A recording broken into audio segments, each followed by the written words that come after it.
Assalamualaikum warahmatullahi wabarakatuh. Perkenalkan, nama saya Syamil Falhaz. Saya dari kelas 10 TKR 2. Di kesempatan kali ini saya akan menjelaskan atau membahas sedikit tentang bab 5 dari pelajaran PIPAS mengenai konektivitas antar ruang dan waktu. Oke, mungkin tanpa berlama-lama langsung saja kita masuk ke materinya. Oke. Yang pertama itu ada aspek ruang. Ruang merupakan suatu tempat di bumi yang dapat dimanfaatkan untuk aktivitas individu atau kelompok. Aspek ruang meliputi wilayah darat, perairan, udara, beserta kelengkapan berbagai organisme yang ada di dalamnya.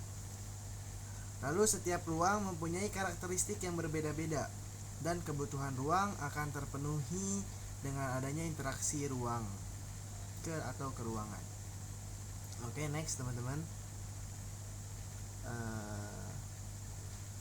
Oke, di sini ada contoh daripada aspek keruangan. Contoh dari aspek ruangan yaitu peristiwa banjir di Jakarta terjadi karena kerusakan hutan di daerah Bogor. Air hujan yang jatuh di daerah Bogor sebagian besar masuk ke sungai. Hanya sebagian kecil air hujan yang terserap oleh tanah di Bogor.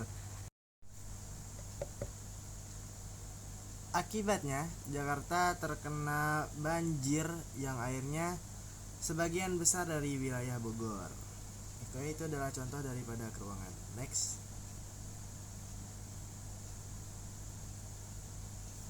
Di sini ada syarat interaksi keruangan.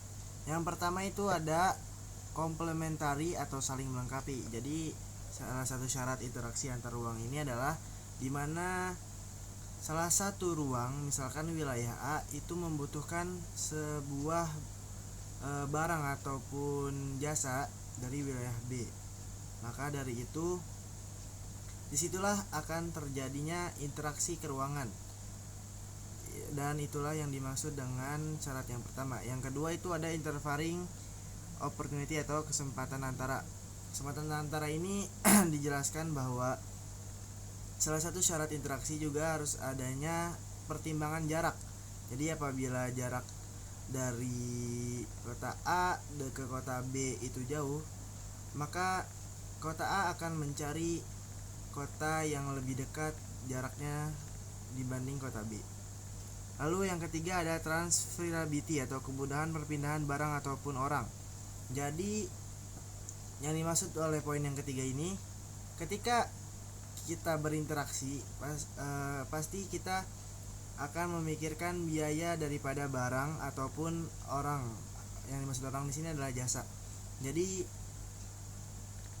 wilayah A tersebut akan mencari wilayah yang dekat, dan otomatis wilayah yang dekat tersebut akan lebih mempermudah interaksi keruangan tersebut. Oke, next. Di sini ada perbedaan karakteristik ruang di wilayah. Yang pertama itu kandungan unsur hara lapisan tanah, baik itu mineral-mineral atau hasil bumi yang dihasilkan oleh wilayah tersebut. Yang kedua itu ada kandungan mineral.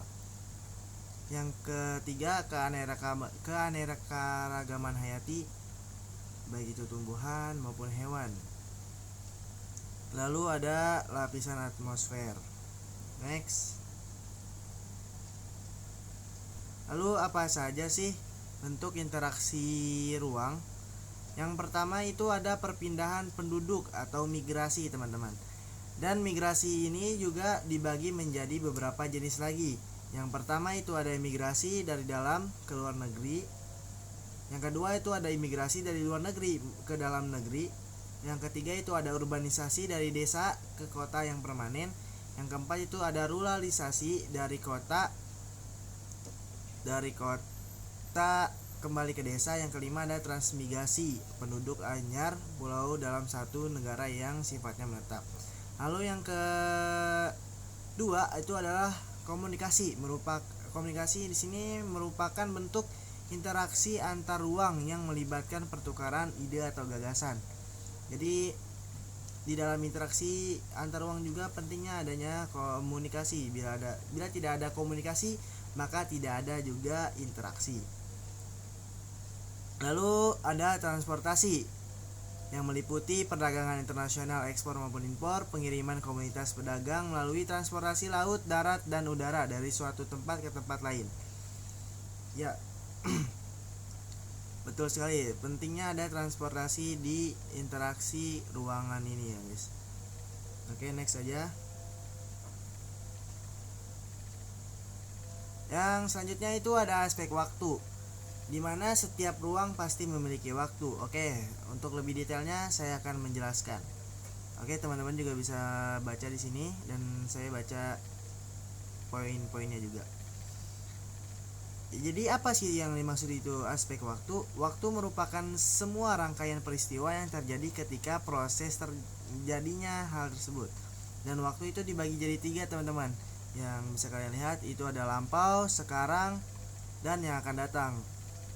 Lampau itu adalah waktu masa lampau, tidak dapat diulangi, tapi hanya bisa dikenang dan dijadikan pembelajaran. Lalu ada waktu sekarang. Waktu sekarang adalah waktu yang berharga untuk dimanfaatkan sebaik mungkin untuk meningkatkan produktivitas. Lalu ada akan datang, yaitu waktu yang akan datang perlu direncanakan agar kegiatannya berjalan dengan baik dan lancar. Oke, kita next teman-teman, yaitu ada contoh dari aspek waktu. Yang pertama itu tsunami Aceh terjadi pada tanggal 26 Desember 2004.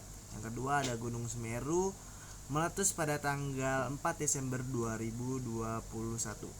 Oke, bisa kita lihat ataupun dengar dari contoh yang tadi saya sampaikan bahwasanya contoh yang saya sampaikan tadi terdiri dari 2 unsur, yaitu tempat ataupun ruang dan tanggal ataupun waktu. Demikian kita dapat memahami bahwa ruang dan waktu tidak dapat dipisahkan dalam kehidupan manusia. Oke, next. Di sini ada apa nih? Pengaruh interaksi keruangan dan waktu. Yang pertama itu ada perkembangan pusat perdagangan dan produksi lokal. Yang kedua ada perkembangan sarana dan prasarana. Yang ketiga perubahan penggunaan lahan. Yang keempat perubahan orientasi pekerjaan. Yang kelima perubahan sosial, terbentuknya forum kerjasama dan akulturasi budaya. Oke, mungkin itu saja dari saya. Kurang lebihnya mohon maaf. Billahi taufiq wal hidayah. Wassalamualaikum warahmatullahi wabarakatuh.